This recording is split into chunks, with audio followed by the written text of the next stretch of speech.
Hello रसिदेले सबैजनामा मेरो जति पनि मेरो टिकटक फेसबुकमा हेरेर बस्नुहुने सम्पूर्ण आफन्तजन र त्यसैगरी आफ्ना मित्रहरूलाई म रसिदेले भन्न चाहन्छु सबैजना आराम कुशलै हुनुहुन्छ होला भन्ने आशा राखेको छु र मैले आजदेखि चाहिँ मिनी ब्लग बनाउन थालेको छु कृपया सबैजनाले हेरिदिनु होला।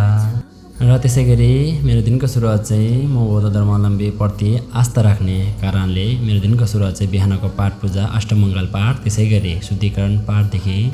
सुरु हुन्छ र मैले यो पाठ गर्दा चाहिँ मलाई मेरो दिनको सुरुवात यसबाट गऱ्यो भने चाहिँ दिनभरि मलाई एकदमै सुख र शान्ति आनन्द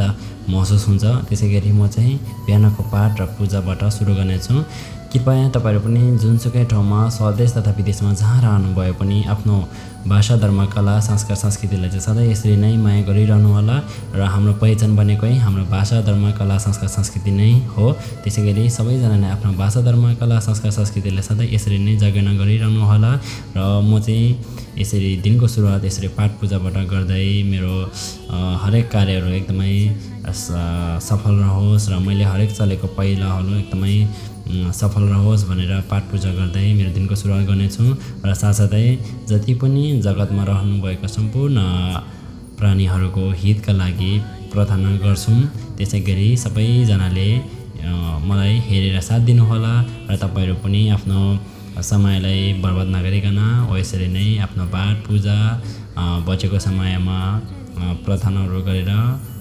समय बिताउनु होला र त्यो गऱ्यो भने जुनसुकै बेला पनि हामीलाई एकदमै शान्त र आनन्द मिल्नेछौँ भन्ने आशा राखेको छु र मलाई चाहिँ त्यो महसुस हुन्छ र हजुरहरूलाई के कस्तो हुन्छ कृपया कमेन्टमा भन्नु होला र हजुरहरूले गर्नुहुन्छ कि हुन्न यसरी बिहान उठेपछि आफ्नो हृदय अर्नको पाठ पूजा गर्नुहुन्छ कि हुँदैन त्यो पनि कमेन्टमा भन्नु होला। हस्त धन्यवाद सबैजनालाई हेरिदिनु भयो धेरै धेरै धन्यवाद र आज चाहिँ मेरो पहिलो